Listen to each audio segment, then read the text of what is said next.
आकाशी, मुंगी उडाली आकाशी, तिने गिळिले सूर्यासी, थोर नवलाव झाला, वांझे पुत्र प्रसवला. विंचू पाताळासी जाय, विंचू पाताळासी जाय, शेष माथा वंदे पाय, थोर नवलाव झाला, वांझे पुत्र प्रसवला. माशी व्याली घार झाली, माशी व्याली घार झाली, देखोनी मुक्ताई हसली, थोर नवलाव झाला, वांझे पुत्र प्रसवला. विठाला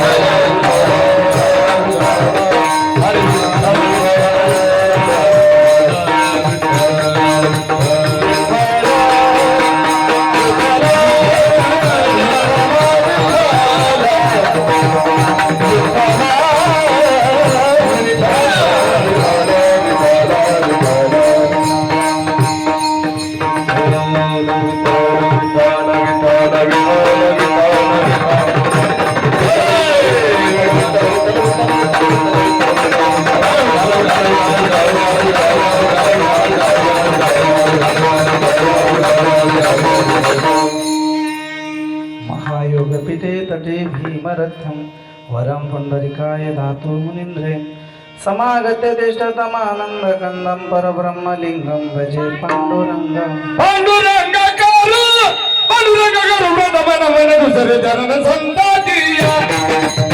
पाण्डुरङ्गकारो पाण्डुरङ्गकारो व्रतमनमन दुसरे चरण संतातिया. पाण्डुरङ्गकारो पाण्डुरङ्गकारो व्रतमनमन दुसरे चरण संतातिया.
दुसरे चरण संतांच्या त्यांच्या कृपादाने कथेचा विस्तारू बाबाजी सद्गुरु दास तोखा आत्मरूपी गणेश केले स्मरण होय सकळ विद्येचे अधिकरण तेचे बंधू चरण श्री गुरुचे.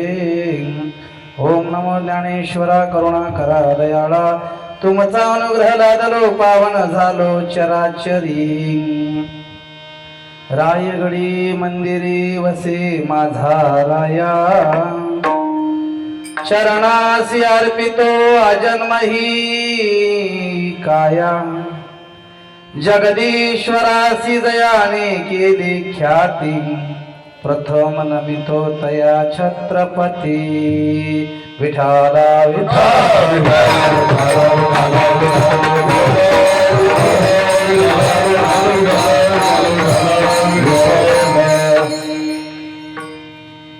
मुंगी उडाली आकाशी, मुंगी उडाली आकाशी, तिने गिळिले सूर्यासी. प्रस्तुत प्राप्त प्रसंगी साधू संतांच्या पदस्पर्शाने पुण्य पावना रामनगर प्रकाशनगर स्थित महारुद्र हनुमान मंदिराच्या प्रांगणामध्ये चालू असलेला अखंड हरिनाम सप्ताहाचे वर्ष 28वे. आणि या सप्त्यामध्ये प्रथमताच आमचे परमस्नेही आपल्या आम्ही वारकरी परिवार सेवाभावी संस्थेचे सचिव छत्रपती संभाजीनगर आदरणीय बाबासाहेब मोदारे पाटील, समस्त सप्ताह कमिटी आणि हनुमान मंदिर संस्थान रामनगर या सर्वांच्या माध्यमातून माझ्यासारख्या पामराकडे आलेलं निमंत्रण. विठ्ठल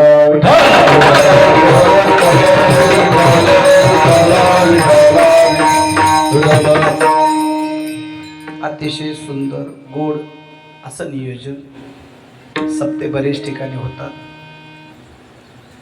काही सप्ते पहिल्या वर्षी फार जोरात चालतात, मग दुसऱ्या वर्षी नको रे बाबा आपल्याला होईना म्हणतात लोक. काही म्हणतात 3 वर्ष करावं रे बाबा, सुरू केलेलं बंद पडू नये. मग 3 वर्षानंतर मग सप्त्याच्या नादाला कोणी लागत नाही. का लागत नाही? कारण एक सप्ताह म्हणजे 7 लग्न एवढी मेहनत एका सप्त्याला घ्यावी लागते. त्याचं सप्त करणं सोपं नाही हो. आणि माऊली ज्ञानोबाऱ्याने सांगितलंय 18व्या ओवी येते, निधान जोडावया भाग्य घडेगा धनंजया, परी जोडिले भोगावया विपाई होय. एखादी गोष्ट सुरू करणं तसं सोपं, पण सुरू केलेली गोष्ट टिकून ठेवणं हे कठीण असतं. भाग्याने एखादी गोष्ट मिळते, पण ती मिळालेली टिकून ठेवणं ही फार मोठी गोष्ट आहे, लक्षात. आणि तुमचा हा सप्ताह 28व्या वर्षापर्यंत यावा, शहरातला सप्ताह, हे फार तुमच्यावर महारुद्र हनुमंतरायाची फार मोठी कृपा आहे, साधू संतांची फार मोठी कृपा आहे. आम्ही करतो जरी म्हटलं तरी हे काम शक्य नाही आहे.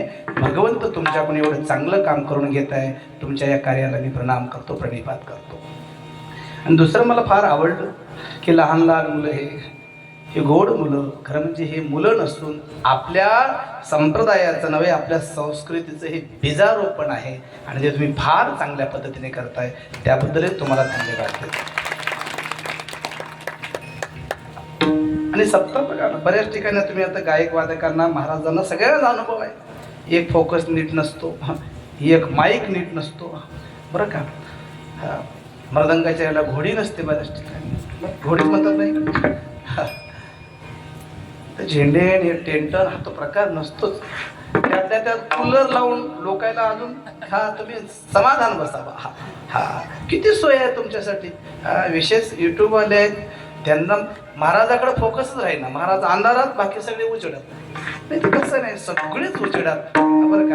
आणि विशेष बाबा मला फार पहिल्यांदा बरं वाटलं, हार्मोनियम तर असते का सप्त्यात बऱ्याच ठिकाणी, पण सनई वादक वा वा वा फार गोड. म्हणजे यावरून लक्षात येतं की हे माणसं वरवरच्या परमार्थातले नसून खोलवरच्या परमार्थातले आहेत, अंतःकरणापासून परमार्थ करणारे आहेत. तुम्हा सर्वांना मी प्रणिपात करतो. विठ्ठला विठ्ठला.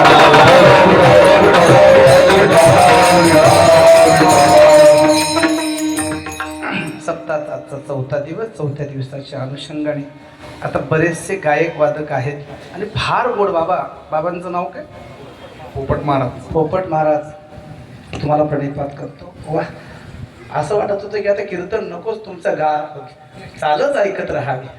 सगळे तुम्ही सुद्धा, तुम्ही सर्वजण, सगळ्याची मला परिचय नाही आणि आता चष्मा नाही, फार बारीक बारीक नाव आहेत. त्याच्यामुळं तुम्ही कोणाला बोलावून कोणाला बोलू नये. सगळेच गोड असे आहेत, सगळे सुंदर असे आहेत, बरं का. त्याच्यामुळे सगळ्यांना परिपात करतो आणि सेवेला प्रारंभ. विठ्ठल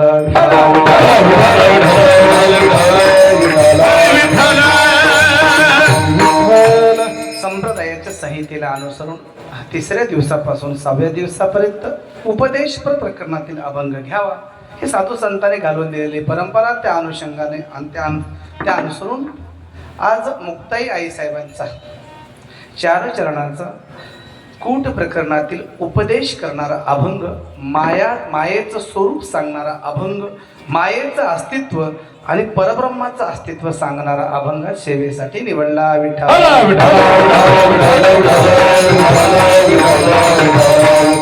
खऱ्या अर्थाने मुक्ताई आईसाहेबांनी अभंगात 7 नवल सांगितले. 7.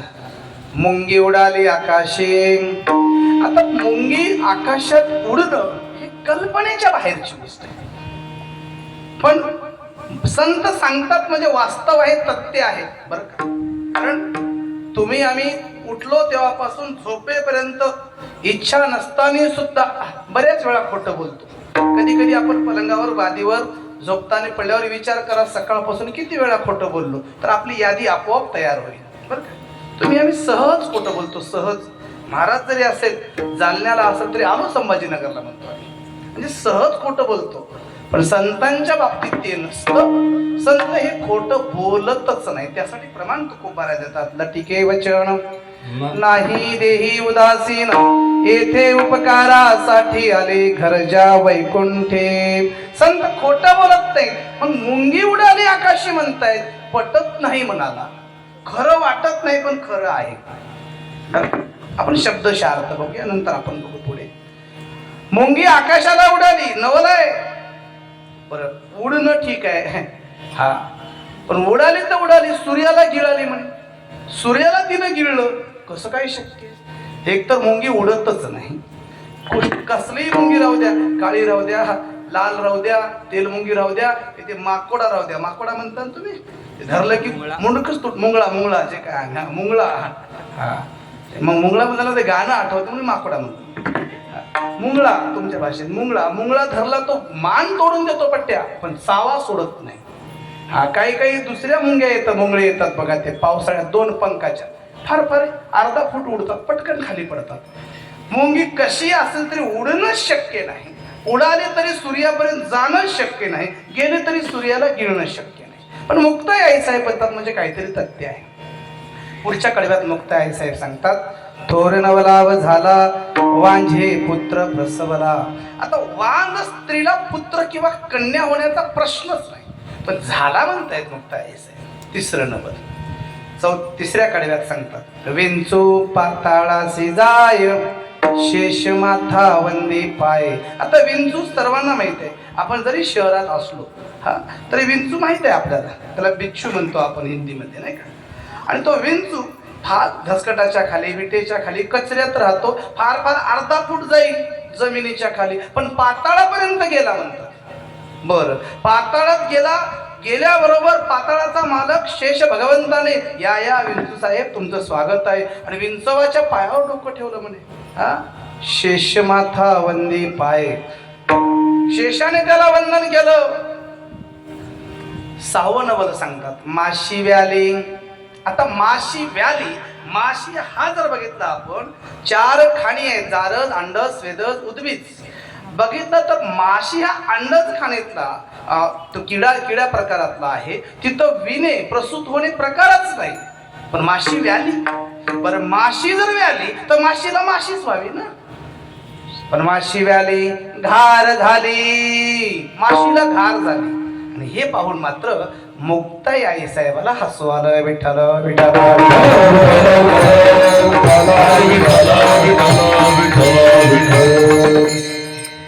संतांनी कूटाभंग केले. का केले असतील कूटाभंग? का केले असतील? माणसाला नीट कळणार गेलं की कूट करावं लागलं संतांना.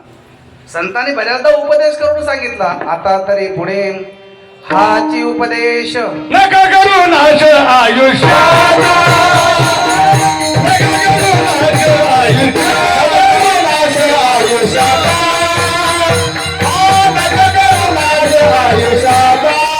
आता तरी पुढे हाची उपदेश, नका करू नाश आयुष्याचा,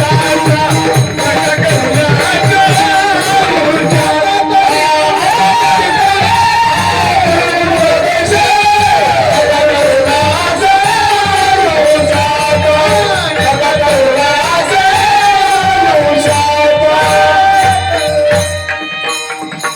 संतांनी सांगितलं ऐका रे बाबा, आयुष्याचा नाश करू नका. ऐकलो नाही आपण. संतांना सौम्य भाषा सोडावी लागली आणि कठीण भाषा वापरावी लागली.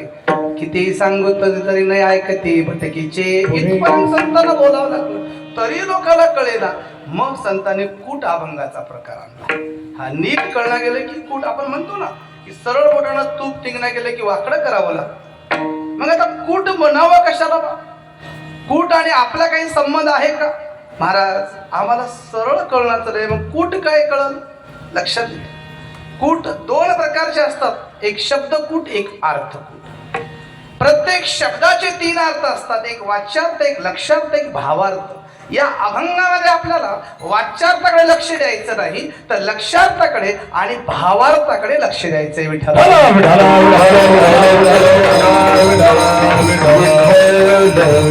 आता मग कूट म्हणावं कशाला? तुमच्या जवळच उदाहरण सांगतो. कूट म्हणावं कशाला? कूट म्हणजे कोड. आपण पुण्यनगरी, मुंबई, चौफेर कोणताही पेपर सोडवतो ना, त्याच्यात शब्द कोडे येतात. आडवे शब्द, उभे शब्द, दोन शब्दाचा मिलाप करतो आणि उत्तर शोधतो, त्यालाच कूट असं म्हणतात. दुसरं सांगतो तुम्हाला. पुण्यामध्ये मी एका ठिकाणी कीर्तनाला गेलो आणि त्यांच्याकडे एका वस्तीला राहिल्यानंतर आता कोणाकडे ते राहावं लागतं आणि गेल्यानंतर अशा एका ठिकाणी व्यवस्था केली. पण त्या माणसाने मला सांगितलं, महाराज प्रत्येक महाराजाचा मुक्काम आपल्याकडेच असतो. मी बरं आहे, चांगलं आहे बा, तुम्हाला सेवा घडते. मला महाराज काल तर भरपूरच पाहुणे आले होते. आता शहरामध्ये मला वाटलं 2, 4, 5 म्हणजे खूप जास्त झाले. पण त्यांनी सांगितलं, महाराज काल पाहुणे आले होते, मला 20 पाहुणे आले ते काल आमच्याकडे. किती आले ते? 20. तो माझी परीक्षा बघत होता. मी कूट काय ते सांगतोय, लक्ष द्या. मला महाराज काल पाहुणे आले होते 20. मी मग कमाल काय सांगू मला, महाराज पाहुणे आले 20 पण जेवायला बसले मला 23. मला प्रश्न पडला की 20 पाहुणे आल्यावर 23 कसं काय जेवत असतील? 3 कसे वाढले बा? म्हणजे यांच्याकडे बसलं की 3 पंक्तीत वाढतात का, असं मला वाटलं. त्यानं मला पाहुणे आले 20, जेवाय बसले 23. आश्चर्य वाटलं मला. महाराज पुढचं आश्चर्य फार नवल आहे, मला ऐकत तर. मी काय पाहुणे आले 20, जेवाय बसले 23, जेवून उठले मला 19. अरे बापरे, 20 आले तर 3 वाढले, जेवाय बसल्यावर 4 कमी झाले. मी म्हणलो आपण जेवायचंच नाही. यांच्या घरी जेवताना 4 माणसं कमी व्हायला काय खरं आहे अजून? असं कसं झालं हो? मला महाराज एवढे कीर्तन करण्यात तुम्ही सांगा मला एक कोड काय आहे. लोक आता आपलं डोकं चाललंच गेलं. मग तुम्ही तर शिक्षक आहात, सांगावं लागेल तुम्हाला. खरंच काही कळलं गेले. पाहुणे आले 20, जेवाय बसले 23, जेवून उठले 19. कसं आहे? मग त्याने मला उत्तर दिलं. महाराज म्हणला, पाहुणे आले होते 20. किती आले पाहुणे? 20. ते 20 पाहुणे जेवायला बसले. ते हा शब्द सर्वनाम आहे आणि पाहुणे हा शब्द नपुंसकलिंगाचा आहे. मराठीत स्त्रीलिंग, पुल्लिंग आणि नपुंसकलिंग. पण ते आणि हे या सर्वनामाने पाहुणे या शब्दाला संबोधलं जातं. ते 20 जेवायला बसले म्हणजे 20च आले, 20च जेवले. बाबा ते कळालं मला, पण एक कमी कसं काय झालं? 19 जेवून कसे उठले? महाराज सोपं आहे म्हणलं. पाहुणे आले 20, जेवाय बसले ते 20, जेवून उठले एकूण 20. 20च आले, 20च जेवले, 20च उठले. याला म्हणतात कूट. विठ्ठला विठ्ठला.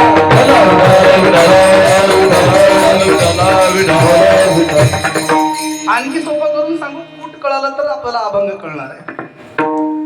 पती पत्नीचं भांडण झालं, तसं भांडण झालं व्हावं अशी माझी अजिबात अपेक्षा नाही.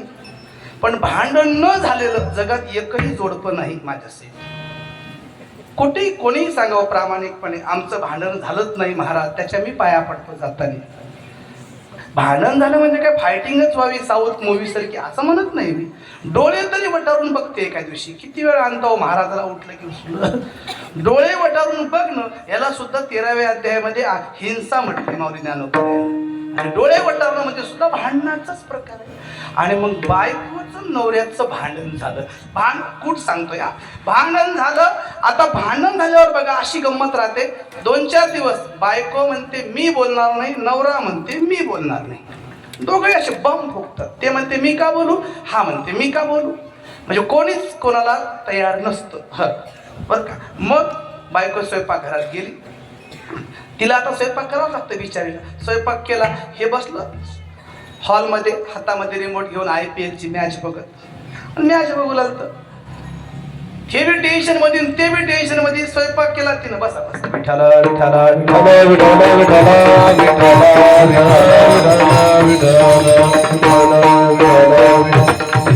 आता बायकोही नवऱ्याला बोलणार, नवराही बायकोला बोलणार. बायकोनं स्वयंपाक केला, नवरा हॉल मध्ये बसलाय. बायकोला नवऱ्याला जेवू तर घालायचे पण बोलायचं नाही. काय केलं तिला? त्याच्याकडे लेकरू होतं, त्याचं नाव शरद. त्याला लाडानं पप्या म्हणायचं. बायकोनं आयडिया केली, स्वयंपाक झाला होता जेवायला. तिने म्हणलं पप्या जेवायला झालंय, जेवायचं तर जेवून घे. पप्या म्हणला आता जेवून उठलो मी. मम्मी मला डबल डबल कसं काय जेव म्हणाले. पण हे पप्प्यासाठी नव्हतं, पप्प्याच्या पप्पासाठी होतं. पप्प्याच्या पप्पाला कळालं की हे आपल्यासाठी होत. पप्प्याचा पप्पाही हुशार. त्यानं तिकून आवाज दिला, पप्प्या मला भूक नाही, तूच जेवून घे. पप्प्या म्हणला रोज मम्मी एकदा जेव म्हणणार, पप्पा एकदा जेव म्हणणार, आज दोघं जेव म्हणालेत. इथं पप्प्यासाठी जेवण नव्हतंच. पप्प्याचा फक्त आधार होता, बोलायचं होतं पुढच्याला. तसंच आहे इथं मुंगीचा आधार घेतलाय, प्रतिकात्मक शब्द वापरलाय मुक्ताई आई साहेबांनी. पण सांगायचं वेगळंच आहे. विठाल विठाल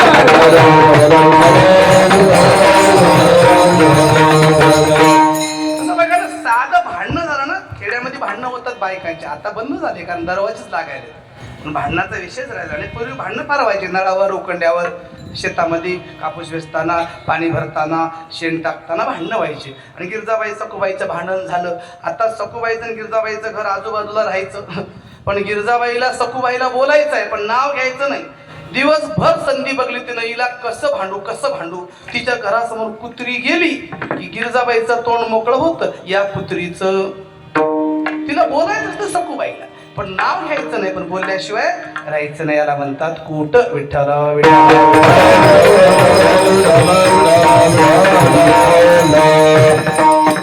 तर या अभंगामध्ये मुक्ताई आई साहेब सांगतात बाबा रे, खरं म्हणजे इथं लौकिक शब्द वापरलाय मुंगी, पण अलौकिक अर्थ सांगितलाय माया. आणि मुक्ताई आई साहेब सांगतात बाबा रे की मुंगी ही लौकिक शब्दाचं जरी असेल ना तर ही माया आहे. कारण मायेला निर्माण करणारा तो परब्रह्म ईश्वर आहे, तो जगताचा मालक आहे. त्या मालकाने परात्पर ईश्वराने या मायेला निर्माण केलं, पण आपण फक्त मायेच्या आवरणात बसलोय आणि ईश्वराला सोडलोय आणि मायेलाच खरं मानतोय. मायेनेच जगताची निर्मिती केली हा भास आपल्याला होतोय. आणि तोच भाव मुक्ताई आई साहेबांनी अभंगाच्या प्रथम चरणात मोंगी उडाली आकाशी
आकाशी तिने गिळिले सूर्यासी.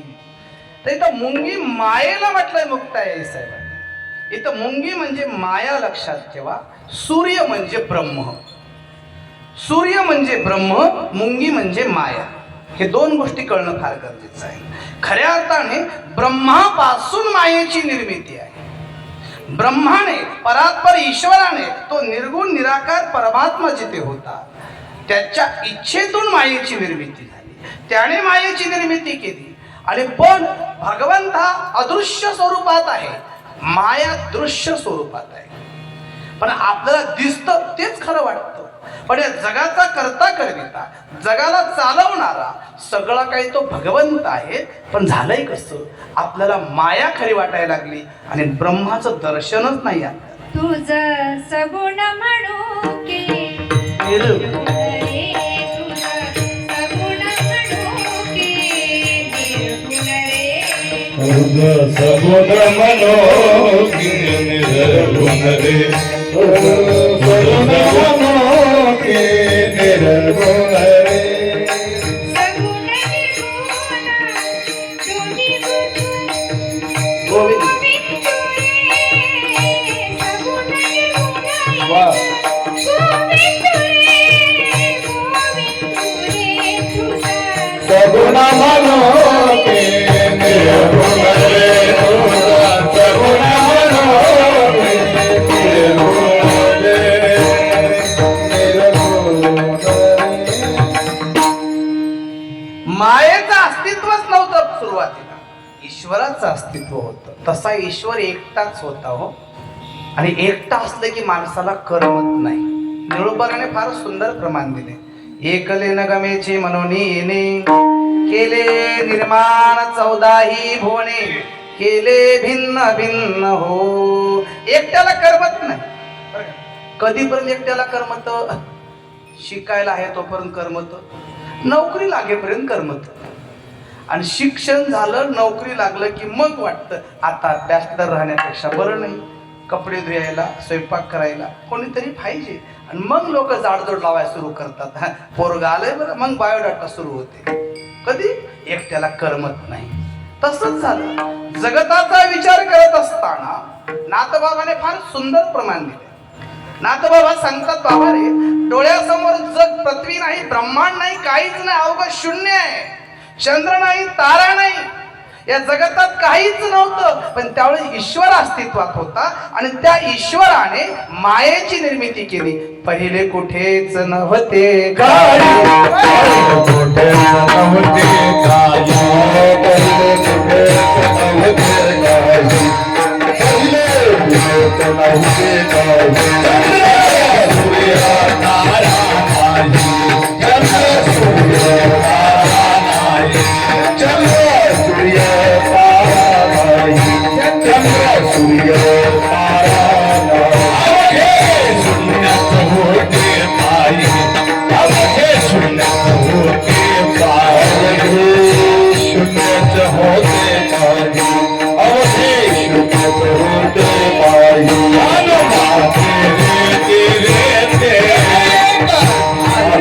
निर्माण झाले. निर्माण झाले.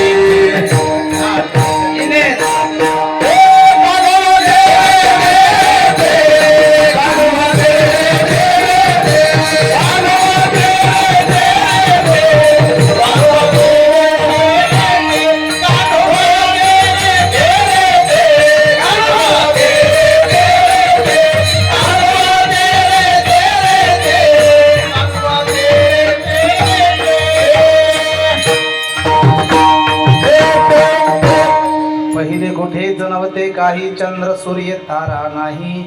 अवघे शून्यच होते पायी. कान्होबा तेरे तेरे ते. तिथे एक ढालगज निर्माण झाली. ढालगज म्हणजेच माया होय बरं का.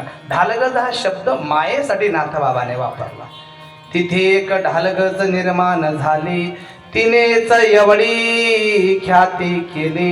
ब्रह्मादिकासी मने बाहुली. कान्होबा तेरे तेरे ते. विठाला विठाला विठाला विठाला. जगताचा विचार करत असताना या जगामध्ये चहुशून्याच्या पलीकडचा तो ईश्वर, पंचतत्वाच्या पलीकडचा ईश्वर पंचविषयाचा पलीकडचा तो ईश्वर. पण तो ईश्वर एकटाच होता, तो निर्गुण निराकार स्थितीमध्ये होता. त्याच्या इच्छेतून मायेची निर्मिती झाली. आता ब्रह्मापासून मायेची निर्मिती झाली. पण इथे झालंय कसं, मुंगी म्हणजे माया, ब्रह्म म्हणजे सूर्य, पण माया सांगते की मीच जगाला निर्माण केलंय. पटतंय का ते? ब्रह्मापासून माया की मायेपासून ब्रह्म? ब्रह्मापासून माया, हे बरोबर आहे. साधं उदाहरण घ्या ना, आपण एखाद्या झाडाखाली बसलोय, बरं पोरं तुमच्यासाठी, झाडाखाली बसलोय आपण, बरं का, सावलीला बसलोय. झाडामुळे सावली की सावलीमुळे झाड? सावलीमुळे झाड, झाडा बरोबर हुशार तिकडची, झाडामुळे सावली. तसं झाड हे ब्रह्म आहे आणि सावली हे माया आहे. झाड हे ब्रह्म आहे, सावली हे माया आहे. परी ऐकेगा धनंजया, ही महदाधिक माझी माया, जैसे प्रतिबिंबी छाया निजांगीची. सावली म्हणजे माया होय, झाड म्हणजे ब्रह्म होय. बरं का? हा, झाडामुळे सावलीचं अस्तित्व आहे. झाडच नाही तर सावलीचा प्रश्नच नाही, तसं ब्रह्मच नाही तर मायेचा प्रश्नच नाही. लक्षात घ्या. दुसरं उदाहरण सांगतो. जुन्या जनता इथं काही माय मावल्या असतील, त्यांना चुलीचा अनुभव आहे. चूल पेटवण्याचा अनुभव काही कमी लोकांना असेल इथं, कारण खेड्यातून आलेले असतात नाही का. सगळे आता गॅसवालेच आहेत, गॅसवाले. पण चुलीचा अनुभव काही लोकांना असत. आणि खरं सांगू, चुलीचा अनुभव आज काळाची गरज झाली. महात्मा गांधीने म्हटलं होतं स्वातंत्र्यपूर्व काळामध्ये खेड्याकडे चला. लोक त्यावेळेस ऐकले नाही, शहराकडे येऊ लागले ते लोक. पण महात्मा गांधीने तेव्हा म्हणलेलं 2019-20ला सिद्ध झालं. कोरोना आला, लोक शहरात खेड्याकडे गेले. आणि खेडा असा आहे की माणसाला मरू दे ना. हा, तो 2019-20ला तेव्हाही सिलेंडर कमी होते, पण ते ऑक्सिजनचे होते. आताही परिस्थिती तशीच आहे, सिलेंडर कमी आहे पण ते गॅस आहे. आणि आता परत लोक खेड्याकडे चला म्हणालेत का, कारण खेड्याकडे चुली आहेत. हा, खेड्याकडे चुली आहेत, चुलीवर बरोबर मिळतं. कधी सासूला फोन करून न बोलणारी सुनबाई हा संभाजीनगरवरून फोन कराली, आत्याबाई तुमच्या हातचा स्वयंपाक चुलीवरचा लई खावा वाटाला. आत्याला टीव्ही नाही का, तिला माहीतच नाही इकडे गॅस संपलाय. ते माझे एक माय गेले की महिनाभर येणार तरी सुनबाई. आणि इथं तिला चुलीवर चूल पेटवाय ना, चुलीवरला स्वयंपाक येईना. मग आत्याला गोडगोड बोलायची वेळ आज आली. बरं, फार परिस्थिती बिकट आहे, लक्षात घ्या. हा, म्हणून जुनं ते सोनं असंच म्हटलं नाही, मी सांगतोय माया आणि ब्रह्म सांगतोय. पूर्वीच्या बायका चूल पेटवायच्या. चूल पेटवत असताना असं व्हायचं, हा चूल पेटवायचं, संध्याकाळीच त्या चुलीमध्ये विस्तू म्हणता तुम्ही, विस्तू झापून ठेवायचे राखेच्या खाली. आणि सकाळी त्या विस्तवावरच तुराटीच्या काड्या बारक्या मोडून टाकायचे आणि खालून फुकायचे. आणि एखाद्या चुलीमध्ये राहायचा इस्तू, 4-5 बाया तिच्याच इस्तू घेऊन सगळ्या त्या चुली पेटवायच्या. संध्याकाळीच बाया पोत्र घ्यायच्या चुलीला, पोत्र. आता पोत्र तर माहीतच राहिलं नाही, पोत्र चित्र कशा चाललंय. पोत्र नाही, सडा नाही, सारवण नाही, भोयशिऱ्या नाही, शेणात कोण हात घालायला आता राहिलंच नाही ते. आता पोत्र घालतात शेणाचं, बरोबर ना? बरोबर ना, पोत्र घालतात शेणाचं. सगळेच बरोबर म्हणाले. पोत्र शेणाचं घालणार, तो पोत्र मातीचं घालतात. सारवण करतात शेणाचं, पोत्र मातीचं घालतात. गावातल्या बायकांनी पूर्वीच्या पोत्र्याला माती म्हणून गावातले बुर्ज संपले, बुर्ज. आणि शेणाला सारवणाला शेण म्हणून टोपलं आणत गेलेत पहिलं. हा, म्हणून शेणाच्या भोईशिऱ्या वस्त्रीला शेणाचा सडा आणि त्या राखचं नाही तर मातीचं पोत्र व्हायचं. पोत्र याला लक्षात राहा, पुढं पोत्र तुम्हाला माहित असेल. तर हे पोत्र घ्यायचे, रात्री सकाळी चूल पेटवाय, चुलीतला इस्तू घ्यायचे. मी माया आणि ब्रह्म सांगतोय. मग त्या इस्तवावर तुराटीच्या काड्या मोडून ठेवायचे, खालून फुंकायचे आणि वरून धूर निघायचा. बरोबर, खालून फुंकायचे त्या इस्तवाला, वरून धूर निघायचा.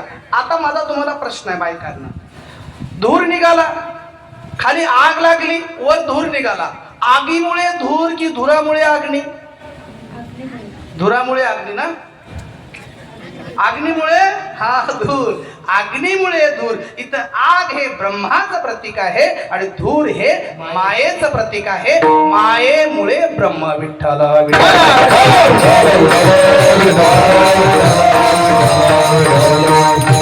तशी माया नगण्य आहे, लक्षात. माया नगण्य, माईचं अस्तित्व फार फार फार छोट आहे. माया तशी काउंटेबलच नाहीये, पण आपण तिला काउंट करतोय. हा संसार म्हणजेच माया होय. काय खरं याचं तुम्हाला सांगतो. आता तुम्हाला सांगतो मायेत आणि ईश्वराचं अस्तित्व आपण एका उदाहरणाने समजून घेऊया. आपण इथं बसलोय रामनगरला, बरोबर बसलोय आपण इथं रामनगर. रामनगर कुठे आहे? छत्रपती संभाजीनगरमध्ये. म्हणजे आपला जिल्हा कोणता आहे? छत्रपती संभाजीनगर. तालुका कोणता आहे? छत्रपती संभाजीनगर. हा पोर तुम्ही. आपला जिल्हा संभाजीनगर. आपण कुठं बसलोय? रामनगरला.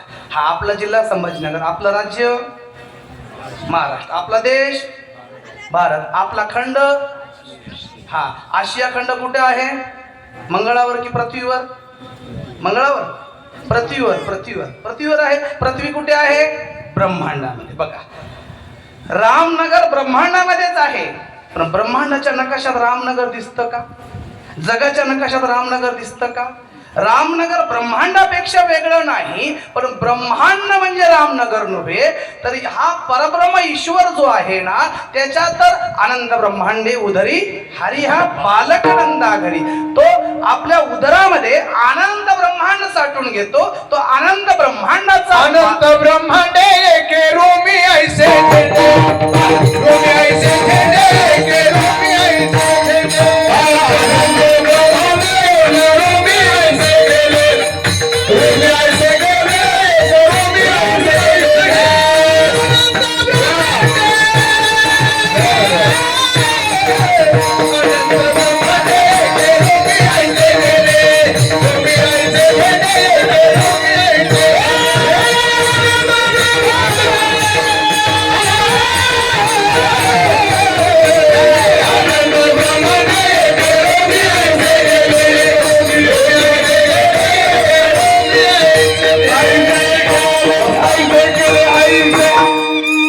माया आणि ब्रह्माचं अस्तित्व सांगतं माई बाप.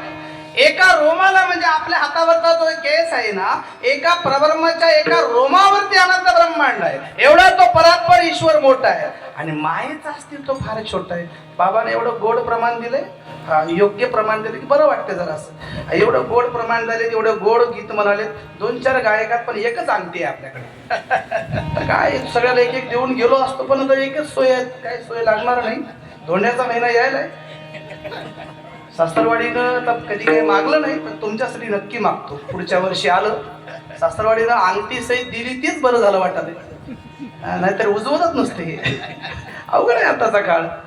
त्यामुळे फार सुंदर प्रमाण. धन्यवाद बाबा. आनंद ब्रह्मांडे एक रोमी ऐसे केले. अरे एका रोमावर आनंद ब्रह्मांड आहे.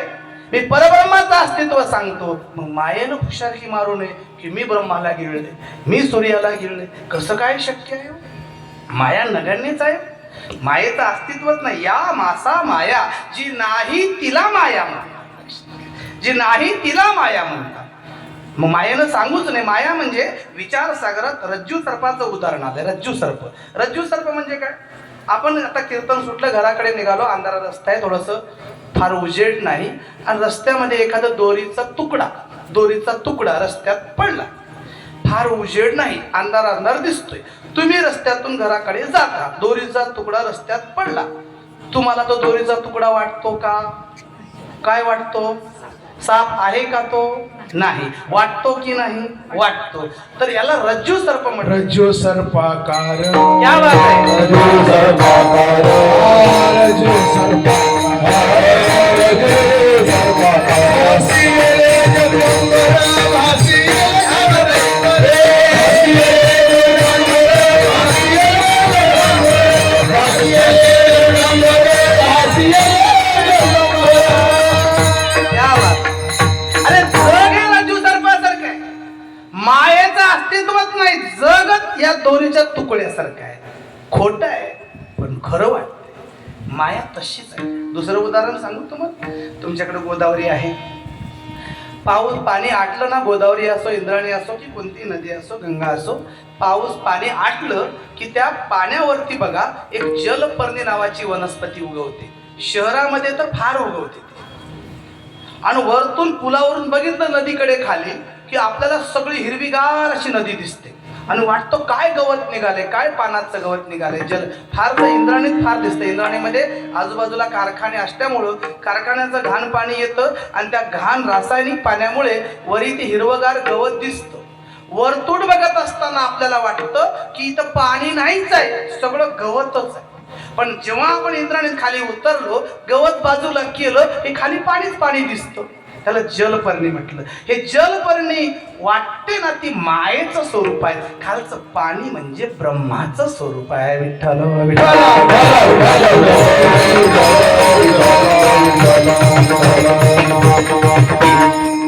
अशी ही माया असणारी, अस्तित्वात नाही, तिचं अस्तित्वच परब्रह्मामुळे आहे. अशी ही भासमय माया आहे, खरी नाहीच, खोटीच आहे, पण मी खरी आहे म्हणून सांगते. हे म्हणजेच मुंगी, म्हणजेच ही माया. सूर्य म्हणजेच ब्रह्म. माया म्हणते मी ब्रह्माला गिळलं. तर लक्षात घ्या बाबांनो, परब्रह्मामुळे माया आहे.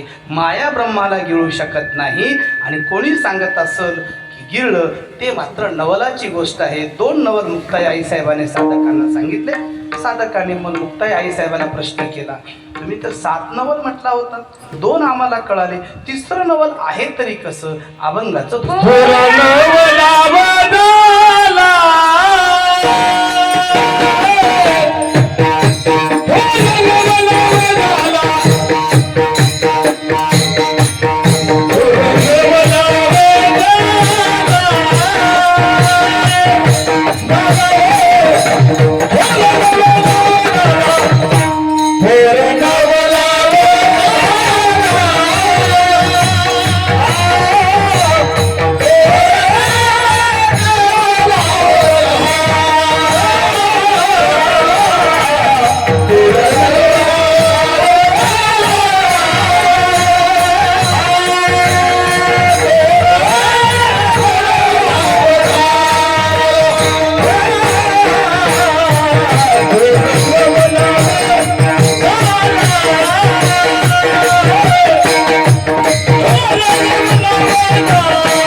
वांझे पुत्र प्रसवला. वांझेला पुत्र होणं कदापि शक्य नाही. शक्यच नाही, पण मुक्त आई साहेब सांगतात. मग वांजेला पुत्र म्हटलंय कशासाठी? खरं सांगायचं म्हणजे माऊली ज्ञानोबाने उभी केली. का बीजची झाले तरू अथवा भंगाराची अलंकारू, तैसा मज एकाचा विस्तारू, ते हे जग भगवंताने केलंय, पण मायेनं माया सांगते की मी केलंय. नाही हो, इथं वांजेला पुत्र म्हणजेच मायेनं म्हणू नये की ब्रह्मांड नावाचं अपत्य माझ्यापासून झालंय. मायेला झालंच नाही ते अपत्य, ते ईश्वरालाच झालंय. पण माया सांगते की माझं लेकरू आहे. नाही, उदाहरण सांगतो, लक्ष द्या. वांजेला पुत्र कशाला म्हटलं? एका गावात एक साधू राहायचे. छोटीशी झोपडी होती, समाधान राहायचे त्या गावात. त्यांना काय, साधूला फार काय अपेक्षा नसतातही बरं. साधू समाधान राहत होते. शिष्य मंडळी त्यांना भेटायला जात होती, आशीर्वाद घ्यायला जात होते. बरेच वर्ष झाले त्या झोपडीत राहिले. त्यांची साधना चालू होते, त्यांचं अध्ययन चालू होतं, त्यांचा परमार्थ गोड चालू होतं. पण काही त्यांच्या जवळच्या शिष्याला वाटलं, आमच्या गावातल्या दुसऱ्याचे गुरु फार चांगल्या मठात राहिले, फार चांगल्या गादीवर बसले, आणि आमच्या गुरुनं अशा झोपडीत का राहावं? खरं सांगू तुम्हाला, महाराज बिघडायचं कारण म्हणजे कुठं कुठं आपणही, त्याला आपणच कारणीभूत, आपण सपोर्ट करतात त्या गोष्टी. साधूनं सांगितलं, साधूकडे गेले आणि म्हटलं, महाराज किती दिवस तुम्ही झोपड्यात बसता? आमची इच्छा आहे की तुम्ही मस्तपैकी एक मठ बांधावं, आणि मठाला लागणारी देणगी तुमचे जे भक्त मंडळी आहेत, ज्या ज्या गाव कोणत्याही गावात तुम्ही हाक मारा, तुम्हाला अफाट देणगी मिळेल आणि एका वर्षात मठाचं बांधकाम होईल. साधूनं सांगितलं, नको रे बाबा, जिथं आहे तिथं बरं आहे. खऱ्या अर्थानं साधूच्या अपेक्षा फार कमी असतात. और ज्ञानोबाने साधूची व्याख्या फार गोड केली. महत्व हरवे चातुर्य लभवे, पिसे पण मिरवी जगा माझी. मी कोणीतरी आहे हे सांगत नाहीत ते साधू. मी चतुर आहे, मी शहाणा आहे म्हणत नाहीत ते साधू. वेड्यासारखे राहतात, वेड्यासारखे, जगत कल्याणासाठी. त्याला साधू म्हटले. दुसरी कोविक्री कर्म संन्यास योगा. मी आणि माझे पण विसरले दयाचे अंतकरण, पार्था तो संन्याशी जाण निरंतर. कपडे भगवे घातले म्हणजे साधू नाही, तर ज्याचा मीपणा आणि ज्याचा माझेपणा संपूर्ण संपुष्टात आलाय, संपलाय, तो साधू. संन्यासी तो त्याग संकल्प, संन्यासी तो त्याग संकल्प, संन्यासी तो त्याग संकल्प, संन्यासी तो त्याग संकल्प. कृष्ण ज्वारी संयोगी वियोग, संयोगी वियोग, संन्यासी तो त्याग संकल्प, संन्यासी तो त्याग संकल्प, संन्यासी तो त्याग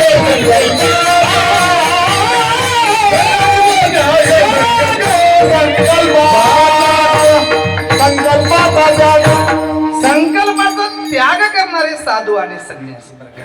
ज्याने काम, क्रोध, मद, मत्सर, द्वेष, अहंकार या सहाला धुतलंय ना, तो साधू. काम क्रोध लोभ निमाले खाईचे ठाई, काम क्रोध लोभ निमाले खाईचे ठाई, काम क्रोध लोभ निमाले खाईचे ठाई, काम क्रोध लोभ निमाले खाई ठाई. अवधी अनंताची सृष्टी झाली,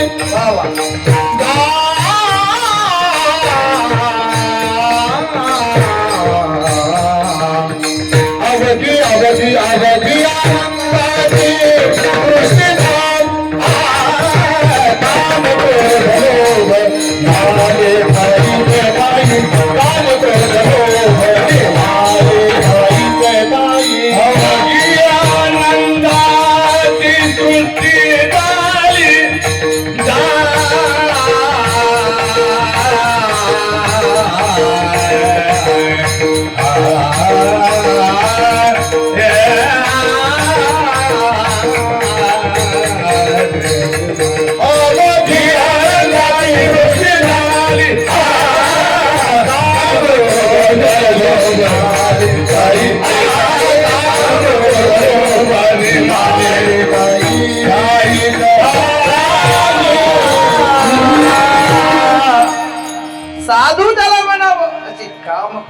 हिमालय तो साधू, आणि त्यातले ते साधू होते. त्याने सांगितलं, बाबा रे, मी आहे तिथं सुखाने राहू द्या, मला झोपडीत समाधान आहे. आणि साधूला लागतच काय, हा बरं काय, साधूला चव लागत नाही, हा चव लागत नाही, स्वादच कळत नाही, त्याला साधू म्हणतात. हा साधू तशातले ते साधू होते. त्याने सांगितलं की नकोय, पण शिष्याचा आग्रह फार होता.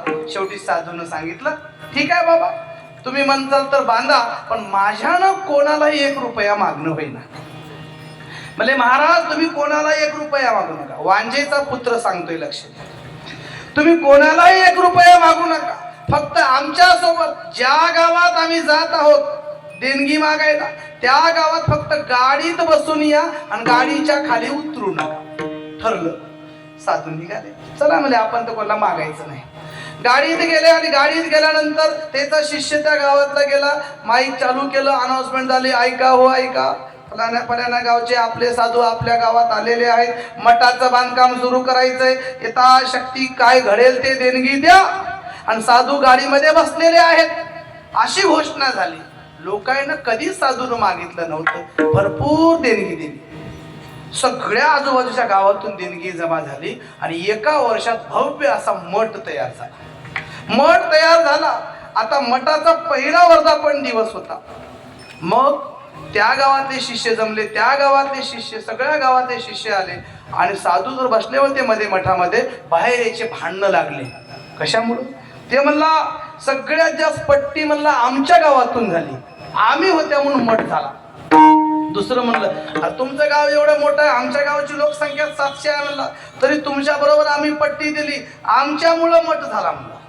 तिसरं म्हणलं, तुमच्या दोघांपेक्षा आमच्या गावाने जास्तीची पट्टी दिली, देणगी दिली, आमच्यामुळं मठ झाला. आता यात सगळ्याचं भांडण लागलं शिष्याचं. ते म्हणते माझ्यामुळं मठ झाला, ते म्हणते माझ्यामुळं मठ झाला, ते म्हणते माझ्यामुळं मठ झाला. याची हातबिटी लागायला लागली, भांडणं व्हायला लागली. इतक्यात साधू आले बाहेर. म्हणजे काय चाललंय? म्हणजे महाराज तुम्हीच सांगा, आमच्या गावातल्या देणगीमुळं मठ झाला की नाही? आमच्यामुळं मठ झाला. त्यानं मला, महाराज तुम्ही सांगा, आमच्यामुळं झाला. त्यानं मला, महाराज तुम्ही सांगा, आमच्यामुळं झाला. महाराजांनी एकच वाक्य बोललं, तुमच्यामुळं झाला का? तुमच्यामुळं झाला का? माझा तुम्हाला प्रश्न आहे, तुम्हाला देणगी दिली कोण? आमच्या गावातल्या लोकांनी दिली. महाराज खरं काय? मला सांगा, मी तुमच्या सोबत तुमच्या गावात आलोच नसतो, गाडीत बसलोच नसतो. तुम्ही अनाउन्समेंट करताना घोषणा काय केली? साधू आलेले आहेत, गाडीत बसलेले आहेत, मठाचं काम सुरू करायचंय, माझ्या नावाने देणगी मागितल्यानं जमा झाली की तुमच्या नावाने देणगी मागून जमा झाली? सगळ्यांना म्हटलं, महाराज तुमच्यामुळं झाली. महाराज गावात गेले, महाराजाच्या नावामुळे देणगी झाली. मग इथं आपण म्हणावं काय, मठाचं बांधकाम आम्ही केलं, साधूच्या नावामुळे देणगी जमा झाली. तसं ईश्वराने जगताची निर्मिती केली, मायेनं म्हणून मी केलंय. म्हणून माया म्हणते म्हणजे वांजेला पुत्र होणं होय, हे मला सांगायचं होतं. साधं उदाहरण घ्या. माझ्या डोक्यावरती पेटा आहे, कमराला दस्ती बांधली, हा पोशाख घातलाय मी आज. या पोशाखामुळं मी महाराज आहे, या पोशाखामुळं मी महाराज आहे. तर का पॅन्ट शर्ट घातलं, मुंबईत मी नोकरीला आहे, मला कोणी महाराज म्हणल का? नाही. या फेट्यामुळं मी महाराज आहे, बरं का? हे म्हणजे ह्या फेटा म्हणजे ईश्वराची देण आहे. मग मी म्हणावं का? नाही, मीच महाराज आहे. नाही, तू महाराज नाहीयेस, याच्यामुळे तुझी किंमत आहे. आमचा बाप मृदंग वाजवतोय, आम्ही मृदंग काढून घेतला, कोणी म्हणल का बाबा मृदंगाचार्य? म्हणणारच नाही. अरे मृदंगामुळे आपली किंमत आहे, फेट्यामुळे आपली किंमत आहे, गळ्यातल्या टाळामुळे आपली किंमत आहे, बरं का? हार्मोनियम आहे म्हणून हार्मोनियम वादक आहे, हे साहित्य जर बाजूला काढले तर आपली किंमत शून्य आहे. तसं मायेची किंमत सुद्धा शून्यच आहे. तर ईश्वराने हात बाजूला काढला तर म्हणून वांजे पुत्र प्रसवला. हे दुसरं नवल सांगितलं माय बाप हो. हे दुसरं नवल म्हणजे वांझेनं जगताची निर्मिती केलीच नाही आणि ती माया म्हणते मी जग निर्माण केलं, तर ईश्वराने जगाची निर्मिती केली आणि मायेनं म्हणू नये की मी केलंय. यासाठी मुक्ताई साहेबांनी हा दृष्टांत वापरला. 3 नवल झाले. त्यानंतर मग 4थं नवल, पाताळाशी जाये बिंदू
जाय शेषमाथा वंदी पाये. आता विंचू तुम्हा आम्हा सर्वांना माहिती आहे. मुक्ताई आई साहेब सांगतात विंचू माहित आहे. विंचाच्या नांगीमध्ये विष असतं बरं का. विंचवाच्या नांगीमध्ये विष असतं. पण नांगी मारलं की मग 24 तास बिनगोरी आपण बोंबलायचंच काम राहतं आपल्याला. हा फार नांगीत विष असतं. आणि काही काही गावामध्ये बघा विंचू उतरणारे कमी राहतात. फक्त विंचू चावला म्हणून माहीत राहावं ते बरोबर मंत्र म्हणते चढवायचं. तसा विंचू विषारी आहे बरं का. इथं विंचू हे जीवासाठी प्रतीक वापरलंय मुक्ताई आई साहेबांनी. विंचू विषारी आहे. विंचू म्हणजे जीव म्हटलंय मुक्ताई आई साहेबांनी. विंचू विषारी आहे बरोबर आणि जीव सुद्धा विषारी आहे. बरं सांगतो तुम्हाला लक्ष द्या. कसं विंचू विषारी आणि कसं जीव म्हणजे तुम्ही आम्ही तर विंचवाच्या पुढचे विषारी आहोत. महाराजांनी प्रमाणात दिलंय तैसे विंचवाचे नांगी तैसा दुर्जन सर्वांगी. तैसा दुर्जन सर्वांगी. तैसा दुर्जन सर्वांगी. तैसा दुर्जन सर्वांगी. आने विंचवाची नांगी.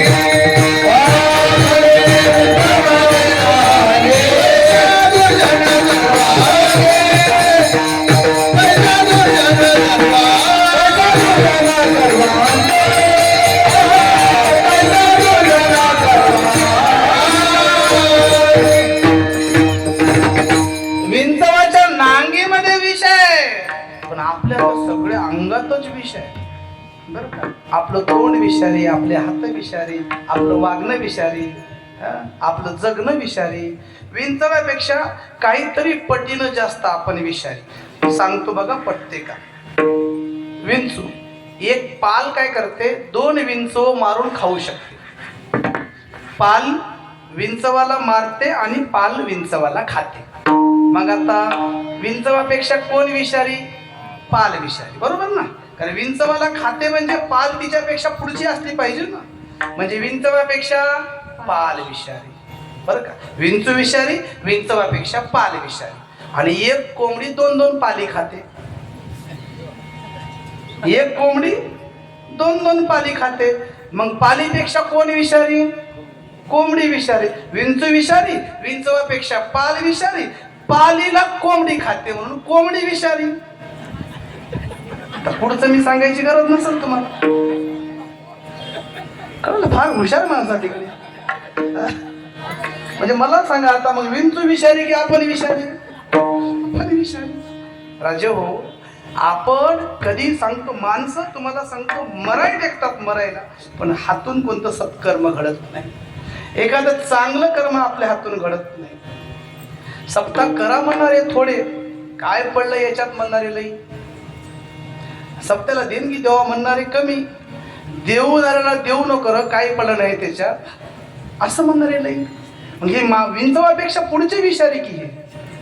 काहीचं आयुष्य गेलं. आता शहरा भागात नसेल पण तुम्ही कधी खेड्यात तुमचं जे मूळ गाव असेल किंवा इथले जे असतील प्रत्येकाच्या गावात आमच्याकडे कुटाळवटा असतो. कुटाळवटा आम्ही त्याला म्हणतो. म्हणजे गावाच्या चौकात कुटाळवटा राहते. तिथं संध्याकाळी सगळे माणसं जमतात कुटाळक्याच करतात. याचं त्याला त्याचं त्याला त्याचं याला. कुटाळवटा म्हणजे आपलं आयुष्यच गेलं लोकांच्या कुटाळक्या करण्यामध्ये. परमार्थाकडे लक्षच गेलं नाही आपलं. कधीही सांगतो तुम्हाला परमार्थासाठी एक क्षण आपण काढला नाही. आमच्या गावात एक आबाजी पाटील होते. आबाजी पाटलाचं वय वर्ष 90. आबाजी पाटलाचं वय वर्ष 90 पण पाटील कधी कथेला आले नाही, कीर्तनाला आले नाही, देणगी दिली नाही, पट्टी दिली नाही, पंक्तीला मात्र जेवायला आल्याशिवाय राहिले नाही. आबाजी पाटील. इथं कोणी आबाजी पाटील नाही की. ते म्हणतील बा आपलं नाव कोण सांगितलं. आपल्या दृष्टांतातला आबाजी पाटील आहे बरं का. मग ते 90 वर्ष झालं कधी देवाचं नाव घेतलं नाही पण आबाजी पाटील बाजूमध्ये पडले. विंचू पाताळाला सांगतो. विंचू पाताळाला घालणे म्हणजे जीवाची पदोन्नती करणे होय. या जीवाने शिवाची भेट घेणे. हा जीव ज्यावेळेस जीवपणा नष्ट करतो आणि शिवपणाला प्राप्त होतो हा जीव जीव न राहता अहम ब्रह्मास्मीला जातो. हा जीवाची स्थिती तत्वमशी होते. हा जीव जीव न राहता हा जीव शिव होतो. ती स्थिती म्हणजे विंचू पाताळाला घालणे होय. ती स्थिती कधी येते. ईश्वराला शरण गेल्यावर. ती स्थिती कधी येते. संतांच्या संगतीत गेल्यावर. ती स्थिती कधी येते. आपण चांगला परमार्थ केल्यावर. पण ते होतच नाही ना आमच्याकडून. आयुष्य गेलं, 90 वर्षाचं वय झालं, 90 वर्षाचं, पण आबाजी पाटील बाजत पडले, तोंड वाचलंय.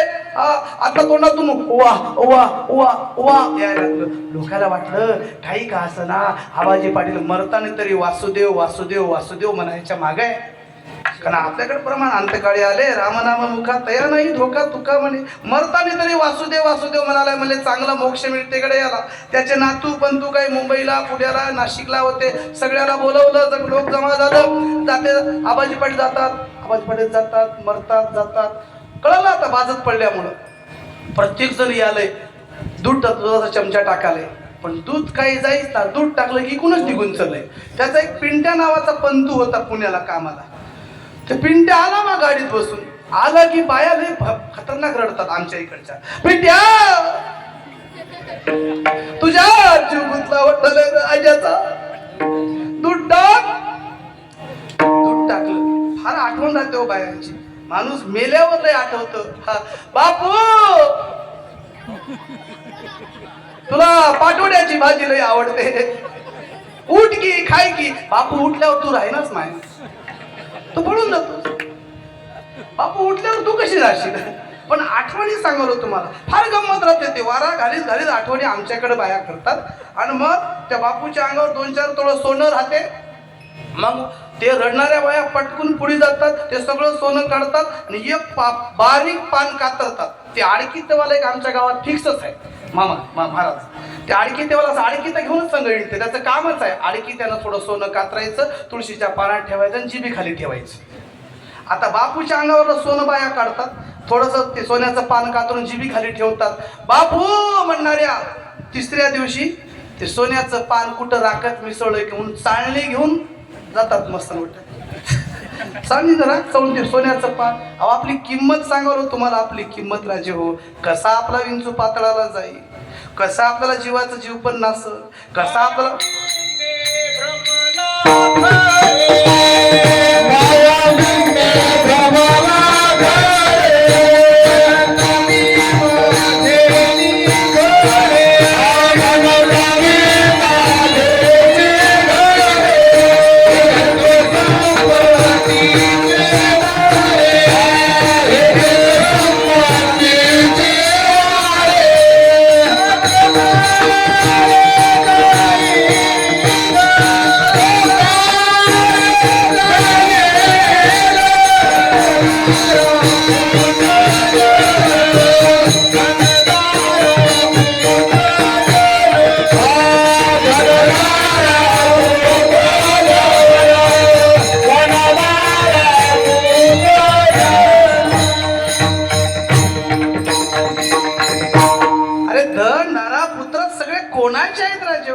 नाही कुणाचे कोणी, तुझे नवे रे कोणी. नाही कुणाचे कोणी, तुझे नवे रे. अंती जासिले एक बाबा माझे माझे मनवे, बाबा बाबा माये बाबा माये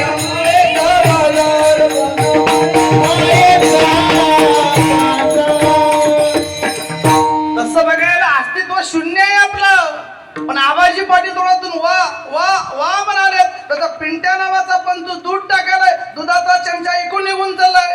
पण याचं वा वा वा चालू आहे. लोक साधे भोळे म्हणले असू द्या, देवाचं नाव घ्यायला मोक्ष भेटते, वैकुंठात जाते, वा म्हणजे वासुदेव लोकाला वाटायला लागलो. तितक्यात पिंट्यानं दुसरा चमचा टाकला.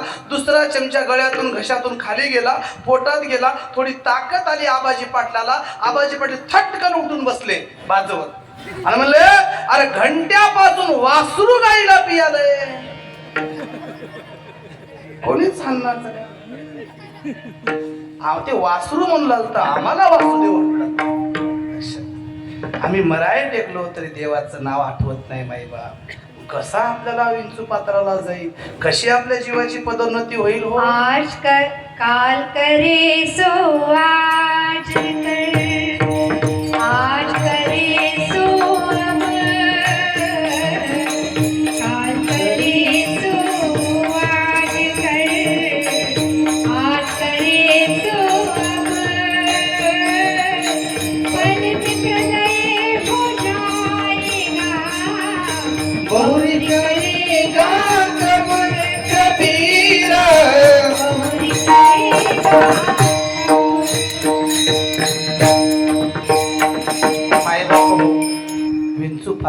घालणं म्हणजे काय, आपला जीव त्या भगवंताला शरण जाणं होय. जीवाची पदोन्नती होय हो. खरं सांगू तुम्हाला, जीवानं माणसानं जीवन जगत असताना आपल्यापेक्षा मोठ्याकडे बघून कधीच जगायचं नाही. लक्षात, आपल्यापेक्षा मोठ्याकडे बघून जगलं की आपल्या जीवनात दुःख येतं. मी रोज शाळेत जातो, मला ₹1,00,000 पगार आहे, पण माझ्या शाळेतल्या वॉचमॅनला 12,000 रुपये पगार आहे. त्याच्याकडे बघून मी फार शिकतो. आणि तो वॉचमॅन मी गेला की उभा राहतो, सल्यूट ठोकतो, रुबाबात नमस्कार करतो, कधी आळस करत नाही. आवाज दिला की धावत येतो. त्यालाही 2 मुलं, मलाही 2 मुलं, आणि कधी चेहऱ्यावर त्याच्या नैराश्य नाही. पण आम्ही मात्र EMI राहिला, ते राहिलं, आमच्या तोंडावर 12च वार दिले नेहमी, पण तो 12,000 रुपये तो खुश आहे. त्याच्याकडे बघून मी शिकलो की तो 12,000 रुपयेवाला खुश आहे, तर मी 1,00,000 रुपयेवाला का खुश नाही? आमचं झालंय कसं, लाख असेल तर 2 लाख भेटावे वाटाली, 2 असेल तर 5 लाख भेटावे वाटाली, आणि तिथंच दुःखाचं मूळ सोबत लागायला. म्हणून प्रपंचात बघत असताना नेहमी खालच्याकडे बघून जगावं, आणि परमार्थात बघत असताना नेहमी वरच्याकडे बघून जगावं. ज्याला हे जीवन जगता आलं त्याचा विंचू पाताळाला गेला, त्याचा विंचू पाताळाला गेला. आणि हे करण्यासाठी तो परमार्थ आहे माही बाप. तुम्हाला सांगतो, हा परमार्थातला विंचू पाताळाला घातला माझ्या माऊली ज्ञानोबरायाने, तुकोबरायाने विंचू पाताळाला घातला. त्याने परमार्थ तेवढ्या टोकाचा केला आणि आमच्या समोर आदर्श ठेवला. बरं का, तुमचं आमचं काय करावं. सिकंदर, अलेक्झांडर सिकंदरला 2 साधू भेटले, लुंगी फाटली होती, साधू सुईने शिवत होते, आणि त्याच्याकडे बघून अलेक्झांडर सिकंदर हसला आणि म्हटलं, काय हो तुम्ही, भारतामध्ये साधूला लुंगी नवीन घेता येत नाही का, फाटलेली सुयाला शिवत आहात तुम्ही? त्यानं मला असं काही नाही. अहो मला माझ्याकडे एवढी संपत्ती आहे, एवढी संपत्ती आहे, काहीच कमी नाही म्हटलं. साधूने त्याला एकच प्रश्न विचारला आणि म्हटलं, खरीच संपत्ती आहे? हो मला तुझीच आहे, तुझीच आहे. एक काम कर ना बाबा, आम्हाला तुम्हाला जे हवं ते देतो, नको तुझं आम्हाला काही, पण एक काम कर, आमचा सुई आणि दोरा स्वर्गात तू सोबत घेऊन चल, तिथं भेटल्यावर आम्हाला दे. काय म्हणतोय बघा, साधू म्हणतात, हे सुई आणि दोरा स्वर्गात सोबत घेऊन जा, तिथं भेटल्यावर आम्हाला दे. या एका वाक्याने सिकंदरला बोध झाला, अरे सुई आणि दोरा आम्ही सोबत घेऊन जाऊ शकत नाही, मग काय कोणाचं लावून बसलाय, कशासाठी करतोय आपण, कोणासाठी जगतोय आपण? नाही राजे हो, ह्याला सांगू तुम्हाला, प्रपंचामध्ये जसं जसं वय वाढल ना आपलं, तसं तसे आपली किंमत कमी होते. वास्तव सांगतोय तुम्हाला. लेकरू जन्माला आलं, 5 वर्षाचं होईपर्यंत मम्मी पप्पा, गल्लीतले, गावातले, शेजारचे, पाजारचे सगळे त्याचे पप्प्या घेतात. गोडच लेकरू बघ. 5 वर्षापासून कोणीही प्रेम करतो. 5 वर्षापासून 25 वर्षापर्यंत फक्त आईच प्रेम करते. त्याच्यावर गाव प्रेम करणं बंद करतो. 5 वर्षापर्यंत सगळे करतात. 5 ते 25 वर्षापर्यंत फक्त आईच करते. 25च्या पुढे फक्त बाईच करते. आणि बाई कुठपर्यंत करते, 1-2 मुलबाळ होईपर्यंत.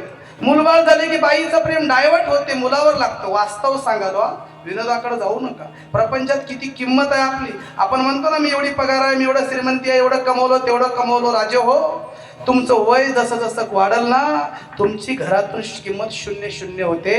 तुम्ही कितीही मोठे मालक राहो, म्हातारपण आलं, बाजत पडलं की ज्यांच्यासाठी कमवलंय ना, त्यांना वाटतं आता यानं गेल्यानं बरं. तुकोबारा काय वेडे होते काय, जणे सुखाचे दिल्या घेतलाचे, अंधगाडीचे नाही कुणाचे, कुणी झाल्या आई नदीने शक्ती, नाक डोळे गळती, सोडून या पडती रांडा पोरे. अरे स्वतःची बायको म्हणते आता गेल्यानं बरं आहे. इतकी आपली चेतू होते राजे हो. आणि म्हातारपणात मग लेकरावरला प्रेम, लेकरं झालं की बाई नवऱ्यावरला प्रेम कमी करते, आणि मग लेकरं झालं की नातवावर प्रेम येतं. म्हातारं बाजत पडलं की बाईला वाटतं आता राहून याचा काही फायदा. बाईल म्हणती खरं, मरता तरी बरे, नसियला खरं दुकानिया, नसियला खरं दुकानिया. बाईल म्हणती खरं, मरता तरी बरे,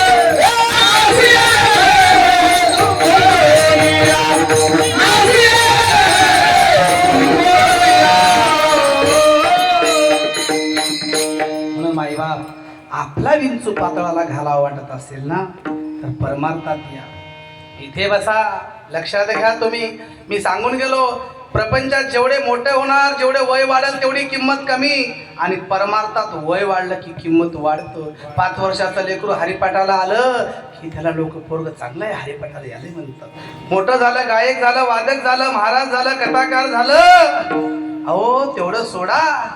तुम्ही नुसतं तुमच्या गळ्यात 5 तोळ्याची माळ असे सोन्याची ना, हार असेल ना, तुमच्याकडे बघून लोक निघून जातात.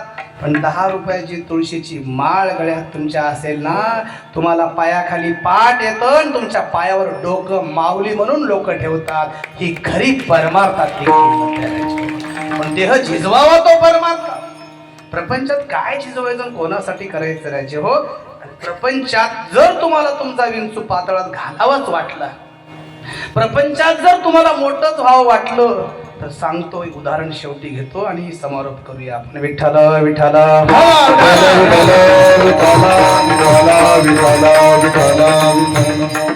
प्रपंचात मला सांगू का तुम्हाला, तुम्ही किती 7-12, किती प्रॉपर्टी, किती बँक बॅलन्स, किंमत शून्य शून्य. किती मोठे राहा तुम्ही, शून्य.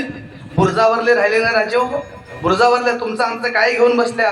प्रपंचात जर तुमचा विंचू पातळ घालावाचा वाटत असेल ना, या महाराष्ट्राच्या भूमीमध्ये, या महाराष्ट्राच्या भूमीमध्ये 2 छत्रपती झाले. त्यांनी प्रपंचामध्ये किती मोठं व्हावं बघायचं असेल तर छत्रपती शिवाजी महाराजासारखं मोठं व्हा. त्यांनी आपला विंचू पातळाला घालला. आणि तत्कालीन महाराष्ट्राची परिस्थिती बघितली मायबा. 16व्या शतकामध्ये या महाराष्ट्रामध्ये 5 शहांचं राज्य होतं. हे छत्रपती संभाजीनगर आहे. हे छत्रपती संभाजीनगर, या नगराला इतिहास आहे माहिती. विंचू पाताळात घालायचा असेल, प्रपंचात मोठं व्हायचं असेल तर छत्रपती शिवाजी महाराजासारखं आणि धर्मवीर संभाजी महाराजासारखं. का असं म्हणतो? तेव्हाच लोक नाव घेतात. आज 450 वर्ष झाले मायबाप, 450 वर्ष झाले. प्रतिकूल परिस्थिती होती. अरे उत्तर भारत मोगलांच्या आधिपत्याखाली होता आणि या महाराष्ट्रामध्ये 5 शहांचं राज्य होतं. अहमदशाह, निजामशाह, वरीदशाह, कुतुबशाह, इमादशाह. 5 शहा होते. डच होते, इंग्रज होते, पोर्तुगाल होते, सिद्धी होते, मोगल होते. अशा 12 यवनी सत्तेने महाराष्ट्राला घेरलं होतं. आणि अशा परिस्थितीमध्ये सुद्धा मराठी बाणा आणि मराठीकरांना ताट मारणे जगवण्या शिकवण्यासाठी या हिंदुस्थानाचं कवच कुंडल हिंदवी स्वराज्याचे संस्थापक छत्रपती शिवाजी महाराजांनी हिंदवी स्वराज्याची स्थापना करून या मराठी मातीला जागं केलं. त्यांनी खऱ्या अर्थाने विंचू पातळ. सांगू तुम्हाला, त्या शहराचं नाव छत्रपती संभाजीनगर आहे ना. अरे 1680 ला छत्रपती शिवाजी महाराज गेले आणि 1681 ते 1689 फक्त 9 वर्ष छत्रपती संभाजी राजे गादीवरती होते. पण या 9 वर्षामध्ये अवघ्या 35 वर्षाचं आयुष्य छत्रपती संभाजी राजांना मिळालं. आणि त्यापैकी 9 वर्ष राजे कारभार पाहिले. पण या 9 वर्षामध्ये 1681 ला बुरहानपूरची पहिली लढाई लढणारा हा छत्रपतीचा छावा छत्रपती संभाजी महाराज होता. आणि या छाव्याने आपल्या आयुष्यामध्ये सतत 100 लढाया लढणारा अजिंक्य असा राजा छत्रपती संभाजी महाराज. त्यांचा विंचू कधी चुकला नाही, वाकला नाही, कधी हारला नाही, कधी माघारी फिरला नाही. या सह्याद्रीच्या दरी कपारीतून आजही एखादा माणूस मरायला टेकला असेल आणि त्याच्या कानात जाऊन जर कोणी म्हटलं छत्रपती शिवाजी महाराज की तो जय म्हणल्याशिवाय नाही. ही खरी प्रपंचातली उंची आहे राजा. तुम्ही एवढे तरी मोठे व्हा ना. अरे माझ्या संभाजी राजाबद्दल काय सांगू तुम्हाला. वय वर्ष 8 पुरंदरचा तह झाला. 21 किल्ले गेले, 21 लाख होन मुद्रा गेल्या. आणि पुरंदरच्या तहामध्ये आग्र्याला भेटीस गेले छत्रपती शिवाजी महाराज. आणि मिर्झा राजे जयसिंगाने 8 वर्षाच्या शंभू राजालाही सोबत घेऊन चला असं सांगितलं. आणि युवराजाला सुद्धा आग्र्याला जावं लागलं. युवराजाला आग्र्याला घेऊन गेले संभाजी महाराज. 8 वर्षाचं लेकरू संभाजी महाराज आग्र्याला गेले. आग्र्याला बादशाहच्या हातावर तुरी दिल्या, निसटले. पण छत्रपती शिवाजी महाराज एकटेच रायगडावर आले आणि संभाजी राजाला मथुरेत एका विश्वासू व्यक्तीकडे ठेवलं.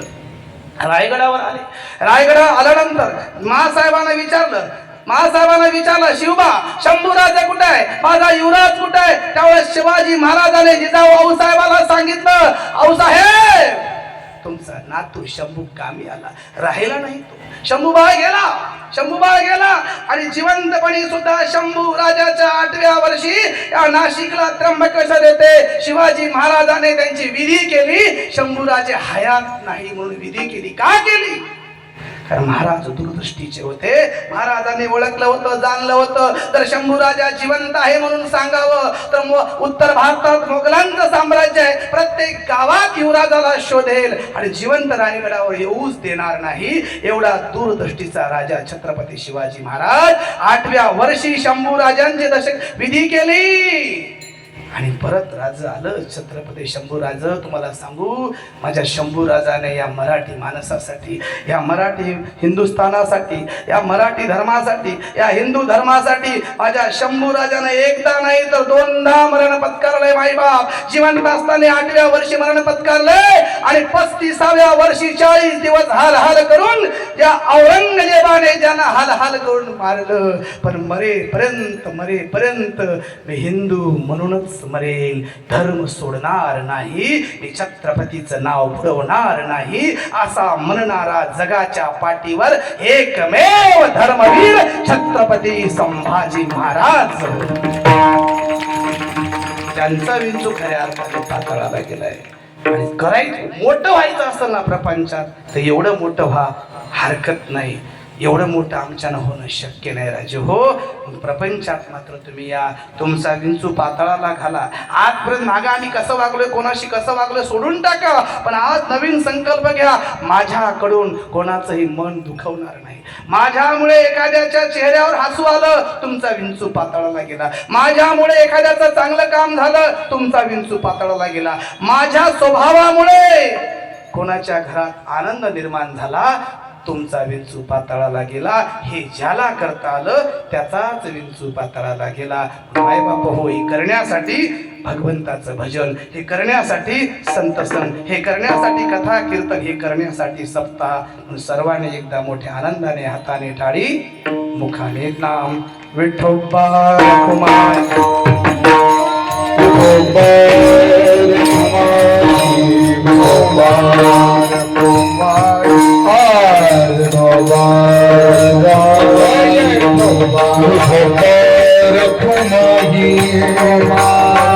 हरि जय जय जय विठोबार खुमाई विठोबार खुमाई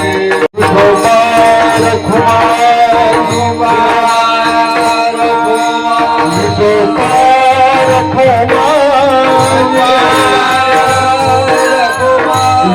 विठोबार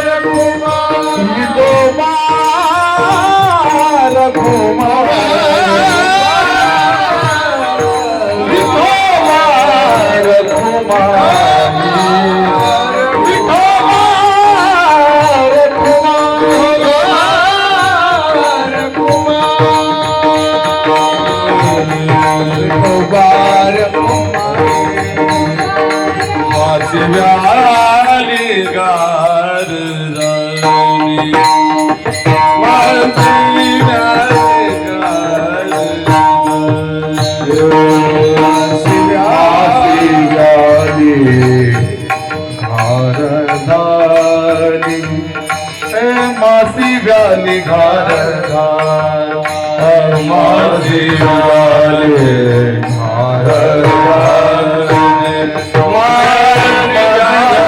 घार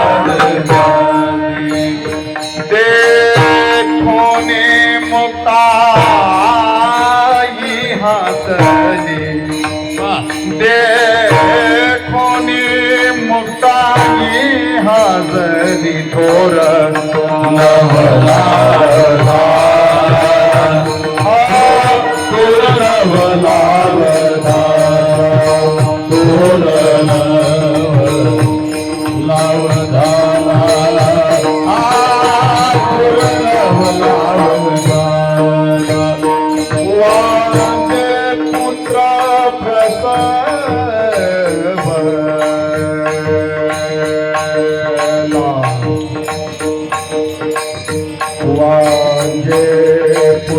प्रसवला माझे पुत्र माझे पुत्र प्रसवला माझे पुत्र प्रसवला माझे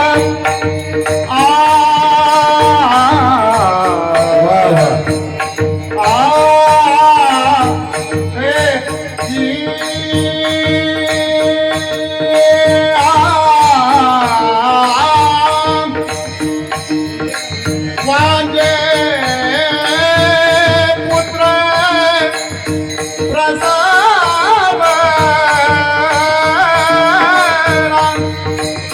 माझे पुत्र प्रसवला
माझे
माशिव्याने घार झाले देखोनी मुक्ताई हसले. कोणाबद्दल बोलावं, कोणाचं कौतुक करावं तेच कळलंय. पण एवढंच म्हणजे कौतुक वाटे झाले या वेचाचे, असं झालंय ना. खरं सांगायचं म्हणजे इथले गायक वादक माऊली ज्ञानोबारायाच्या भाषेत सांगायचं म्हणजे का 15.5 रजत वर्णी तैशी स्तुतीची बोलणी उगाची माता ठेवी जे चरणी थेची भले. एक से बनकर एक आहे. बाबानं तर शिखरच घातलं. कळसुबाई शिखर कमी पडलं तुम्हाला, उदंड आयुष्य देऊ तुम्हाला. अरे आतून यावं लागतं हे सगळं बरं का. फार बरं वाटलं तुमच्या इथं पहिल्यांदाच येण्याचा योग. शहरी भाग आहे म्हणून घड्याळीकडे बघावं लागलं, तर मला मर्यादा माहीत नव्हती. पण फार गोड सगळ्यांनी अतिशय आनंदाने ह्या सोहळ्यात सहभागी झालात. हे महारुद्र हनुमान संस्थान गेल्या 28 वर्षापासून हा अविरतपणे अखंड हरिनाम सप्ताहाचं आयोजन करतं. शहरामध्ये एवढी संख्या आहे पाहून आनंद झाला. विशेष या संस्थानाच्या माध्यमातून धर्मासाठी, धर्मरक्षणासाठी विविध उपक्रम या ठिकाणी होतात. मग भगवंताची जयंती असते, पुण्यतिथी असे साधू संतांचे या ठिकाणी साजरे होतात. विशेष म्हणजे महारुद्र हनुमान वारकरी संस्थेच्या माध्यमातून हे उद्याचं भविष्य हे 35 मुलं या संस्थेत शिकतायत. आणि आमचे बाबासाहेब मोरदारे पाटील त्यांना आणि त्यांच्या सर्व असणाऱ्या कमिटीला मी धन्यवाद देतो की तुम्ही हे फार पुण्याचं काम करत आहे. लक्षात घ्या, हे म्हणजे आपलं बीज आहे. लक्षात घ्या, हे शुद्ध बीज असेल तर फळे चांगले येतात बरं का. तुकोबारायाच्या भाषेत हे फार गोड तुम्ही करताय. तुम्हाला सर्वांना धन्यवाद देतो. गायक वादक सनईवाले असतील आमचे बाबा, फार गोड वाटलं. तुम्ही ते कायमच म्हणत राहणार. फार दोन्ही मृदंगाचार्य दोन्ही असणारे चोपदार, लाल चोपदार बघून माहीत होते, पण पिवळे चोपदार तर फारच गोड. सगळेच गोड आहात. या ठिकाणी येण्याचा योग. आणि साऊंड सिस्टीमवाले तुम्हाला धन्यवाद. यूट्यूब चॅनल तुम्हाला धन्यवाद. ही फोकस सजावट करणाऱ्या सर्वांना धन्यवाद. 2 उड्या उभारल्यात. फार गोड सुंदर वातावरण. कितीही वेळ बोलत राहावं असं गोड वातावरण. पुन्हा पुन्हा तुमच्या दर्शनाचा योग यावा असं तुमचं गोड वातावरण. नाही तर काही काही सप्ते होतात, जसं काय अंत्यविधीवर सप्ताह चालू आहे. एक फोकस राहीना, ते एक माईक राहीना, ते तुटकच. काही गावात तर आम्हाला वर सुतळी बांधून माईक खाली सोडलं. मला करामध्ये महाराज कीर्तन, ते माईक मी बोलायला गेले की तिकडेच जाऊ लागलं. तसं इथं नाही आहे. फार बरं वाटलं तुमच्या इथे. खरं सांगायचं म्हणजे मी गेल्या 9 वर्षापासून कीर्तन, माझी काही परंपरा नाही आहे. मी कोणी संस्थेत जाऊनही शिकलो नाही, पण साधू संतांच्या आशीर्वादाने, भगवंताने सांगितलं, संतांनी सांगितलं, 2 शब्द बोलण्याचा प्रयत्न केला. मुक्ताई आईसाहेबाच्या अभंगाचा असाच अर्थ असा नाही. माझ्या बुद्धीला झेपेल तेवढं तुमच्यासोबत सांगण्याचा प्रयत्न केला. चांगला असेल ते मुक्ताई आईसाहेबाचा आशीर्वाद, चुकला असेल ते माझ्या अल्पशा बुद्धीचा दोष. गेल्या 9 वर्षापासून आम्ही वारकरी परिवार सेवाभावी संस्थेच्या माध्यमातून आपण संपूर्ण महाराष्ट्रभर घर तिथे ज्ञानेश्वरी, घरोघरी ज्ञानेश्वरी हा उपक्रम सुरू केलेला आहे. माईबाप 2018ला आपल्याकडे फक्त 42 साधक होते आणि 42 साधकांना घेऊन तसं पारायण आम्ही सर्वजणच करतो सप्त्यामध्ये. पण सप्त्यातलं पारायण म्हणजे एखादा श्वान मागे लागावं एवढी घाई असते. 1500-1600 ओव्या घ्यायच्या असतात. लोकांचं चित्त स्थिर नसतं. म्हणून माझ्या डोक्यात विचार आला की श्रावण शुद्ध प्रतिपदा ते भाद्रपद षष्ठी या कालावधीमध्ये, तो श्रावण महिना एवढ्यासाठी निवडला कारण काळ्या पिशवीवाले त्यावेळेस पांढऱ्या पिशवीत येतात. म्हणून मला तेलाही परमार्थाचा लाभ मिळावा. म्हणून श्रावण शुद्ध प्रतिपदा ते भाद्रपद षष्ठी 35 दिवसाचा कालावधी सर्वांनी पारायण आपल्याच घरी करायचं आणि सांगता मात्र आपण इथे एकत्र येऊन करायचं. गेल्या वर्षी आपण इथे सांगता केला. यापुढेही आपल्याला श्रावण शुद्ध प्रतिपदेला आपल्याला तो पारायण सोहळा सुरू करायचा आहे. ज्याला कोणाला ज्ञानेश्वरी ग्रंथ हवा असेल बाबासाहेब पाटलाकडे संपर्क करा. इथे आम्ही वारकरी परिवार सेवाभावी संस्थेचे आपले संभाजीनगर अध्यक्ष उत्तमरावजी मल्हारे, सचिव असणारे शिवानंद सर पासेवार सर आहेत, आमचे मार्गदर्शक पदमपेटे साहेब आहेत, आमचे मार्गदर्शक व्यंकटजी गोत्रम साहेब आहेत, तसेच आमचे बालाजीराव निर्दोडे आमचे या ठिकाणी प्रसिद्धी प्रमुख आहेत. अनेक आपले सगळे जीवापाड प्रेम करणारे आम्ही वारकरी परिवाराचे लोक इथे आहेत. त्यांच्याकडे तुम्ही संपर्क करावा. धोणीबाराव कानगोले आपले उपाध्यक्ष आहेत. तुम्हाला ज्ञानेश्वरी घरपोच आणि मोफत देण्याची मी ग्वाही देतो. दुसरं सांगायचं म्हणजे गेल्या 9 वर्षापासून कीर्तनाच्या माध्यमातून जे काही तुम्ही मानधन देताय ते ज्ञानेश्वरी देण्यासाठीच माझा उपक्रम आहे. तो मरेपर्यंत राहणार आहे. दुसरं म्हणजे माझ्या डोक्यात एक संकल्पना होती की बाबा माऊलीच्या ज्ञानेश्वरीत 9033 उभे आहेत, तेवढे साधक पारायणाला बसावेत. पण मायबाप तुम्हाला सांगत असताना अभिमान नाही पण स्वाभिमान वाटतो. गत वर्षी 10,500 साधक पूर्ण महाराष्ट्रातील 19 जिल्ह्यातून 10,500 साधकांनी आपापल्या घरी पारायण केलं. आणि भाद्रपद षष्टीला नांदेड येथे मामा मंगल कार्यालय येथे ते सर्व साधक ग्रंथ घेऊन आले आणि एक दिवस आम्ही सामूहिक पारायण सोहळा पार पाडला. यावर्षी 15 सप्टेंबरला तो सामूहिक पारायण सोहळा पार पडणार आहे. पारायण घरीच करायचं आहे, आपल्या सोयीची वेळ, आपल्या आवडीची जागा, लागणारा ग्रंथ मोफत. दुसरं म्हणजे पंढरपूर नगरपालिका क्षेत्रामध्ये आम्ही वारकरी परिवार सेवाभावी संस्थेच्या माध्यमातून आपण महाराष्ट्रातील तमाम गोरगरीब वारकऱ्यांसाठी एक धर्मशाळा उभारण्याचं काम हाती घेतलं. आपण गत वर्षी 24 डिसेंबर 2024ला 16 डिसेंबर 2024ला आपण जागा घेतली आणि 17 फेब्रुवारी 2026ला त्या जागेवरती आपण बांधकामाला सुरुवात केली. ती आपली जागा सांगोला रोडला आहे, यमाई तुकाई मंदिराच्या बाजूला, म्हणजे मंदिराच्या बॅक साईडला 1300 मीटर अंतरावर नगरपालिका क्षेत्रामध्ये आपण जागा घेतली. आणि त्या जागेवर सर्वांच्या सहकार्यातून आपण धर्मशाळेचं काम हाती घेतलेलं आहे. त्या धर्मशाळेसाठी माझ्या आयुष्यामध्ये मी कधी कीर्तनाला मानधन ठरवून गेलो नाही, जाणार नाही आणि देवाचा पैसा मला संसारात घ्यायचाही नाही. पण परमार्थासाठी मी व्यक्तिगत कधी कोणापाशी मागितलं नाही, पण परमार्थासाठी माझी झोळी रिकामी आहे. त्या झोळीमध्ये माझी धर्मशाळा, माझं योगदान या न्यायाने ज्याला कोणाला वाटतं की एक तरी वीट माझ्या कष्टाची या धर्मशाळेसाठी लागावी, ती धर्मशाळा तुमची, आम्हा सर्वांची आहे. ती कोणाची व्यक्तिगत प्रॉपर्टी नाही, तर ती आम्ही वारकरी परिवार सेवाभावी संस्था या संस्थेची आहे. तुम्ही गुगलवर त्या संस्थेचं नाव टाका. महाराष्ट्रामध्ये 2ऱ्या क्रमांकाची संस्था असा आपल्याला दर्जा मिळाला. सेवाभावी वृत्तीने काम करणारे लोक आपल्या संस्थेमध्ये आहेत. हे बाबासाहेब पाटील त्या संस्थेमध्ये आहेत. आपल्या धर्मशाळेसाठी ज्याला वाटतं की 1 रुपया माझा घडावा, त्यांनी यथाशक्ती देणगी द्यावी. नसेल आशीर्वाद द्यावा, सहकार्य करावं. तुमचं प्रेम, तुमचा आशीर्वाद असाच पाठीशी राहू द्यावा.